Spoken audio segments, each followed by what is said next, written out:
In April 2001, a single tackle ended the top-flight career of a Norwegian footballer named Erling Haaland.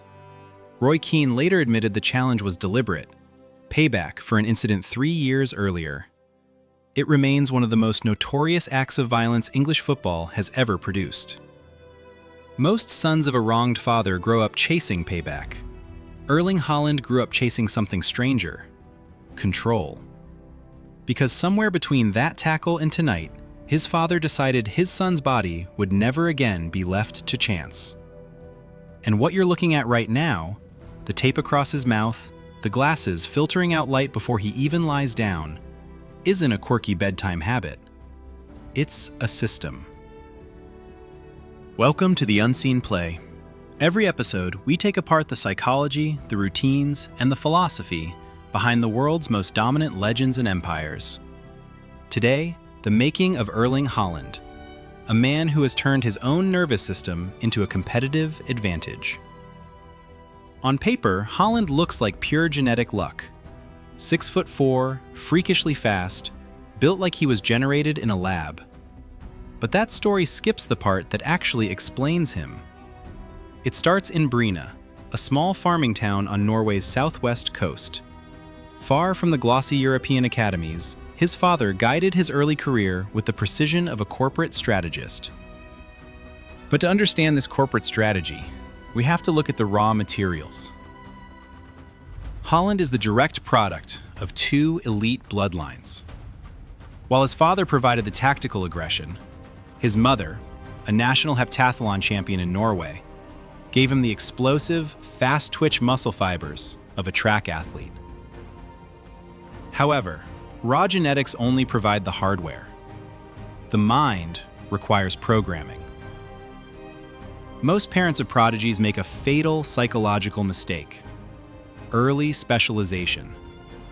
They burn their children out before they even reach adulthood. Alfinga did the exact opposite. He designed a rigorous, multi-sport ecosystem.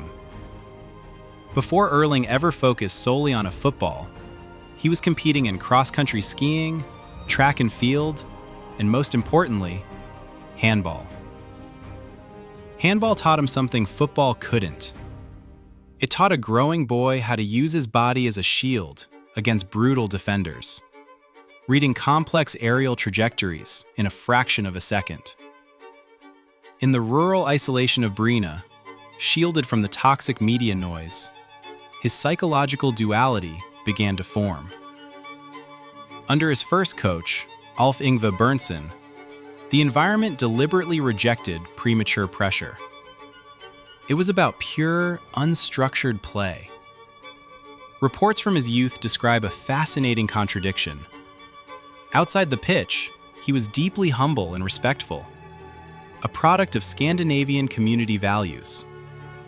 But inside, there was a dark, obsessive hatred for losing. Even as a small child, his body language shifted drastically in defeat.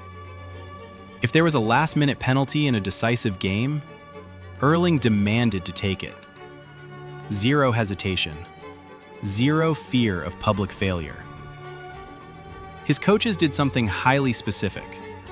They placed him with boys a year older and considerably stronger.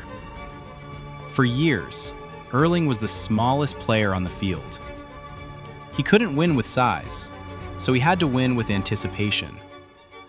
Reading angles, timing runs, thinking 2 moves ahead of boys who could simply outmuscle him. He was solving a spatial puzzle years before his body ever caught up with his mind. If genetics is the engine, what Haaland does to his body every day is the fuel. And it's deliberately unfashionable. While most elite athletes are moving toward lighter, plant-forward diets, Haaland eats like it's a different century. He consumes around 6,000 calories a day. Steaks, raw milk, and, the detail tabloids can't stop repeating, beef heart and liver. Nutritionists are split. Some point out that organ meat is genuinely nutrient-dense. Iron and B vitamins athletes burn through fast. Others warn against the risks of raw dairy. Both things are true at once, but Haaland doesn't seem to lose sleep over the debate. Speaking of sleep, that's where the discipline really shows up. Haaland wears blue light blocking glasses for 3 hours before bed and tapes his mouth shut overnight to force nasal breathing. Sleep scientists are genuinely divided on whether mouth taping does anything measurable for a healthy adult. But Haaland isn't running a controlled study. He's running a career. And in that career, marginal gains compound. He treats recovery as seriously as training because he watched his own father's career disappear in a single afternoon. He seeks to eradicate variance. He seeks to eradicate chance. Physical conditioning means very little if the mind falls apart under pressure. And this is where Haaland operates on an operating system of pure, ancient stoicism. Most players who miss a clear chance in front of 80,000 furious fans do what you'd expect. Head drops, arms fly up, visible frustration. That reaction floods the nervous system with stress hormones, usually costing them the next chance too. Haaland doesn't do that. Under the mentorship of Pep Guardiola, he refined a crucial tactic: somatic body language. When Haaland misses, he doesn't flinch. By refusing to perform panic or frustration, he denies the moment its power to rattle him. Which brings us to the celebration everyone imitates. Sitting cross-legged on the turf, eyes closed, hands resting on his knees. He said outright that it isn't theater. It's the exact same mindfulness practice he uses to calm himself, just performed in the middle of a screaming stadium. It symbolizes the achievement of absolute inner peace in the dead center of physical and media chaos. The ability to fail publicly, feel nothing catastrophic, and reset immediately might be the single most useful skill in any high-stakes career, on or off a pitch. And yet, underneath all that robotic discipline, there's a fascinating contradiction. Haaland has quietly built one of the most talked-about luxury bag collections in world sport. A run of rare Hermès pieces reportedly worth hundreds of thousands of dollars.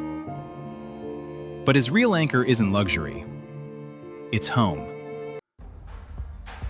In late 2025, reports suggest Haaland and his father quietly bought a rare 1594 printed edition of the sagas of the Norwegian Viking kings for over 100,000 euros.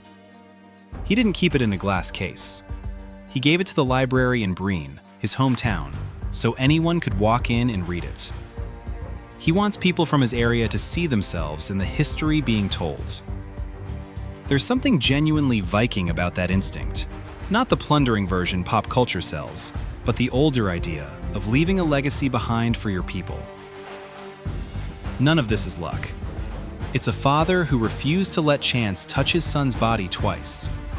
It's a polarizing diet, an obsessive sleep routine, and a mental discipline that turns public failure into something almost boring. Every empire and every historic victory is won twice. First in the shadows of the mind, and then under the deafening glory of the stadium lights.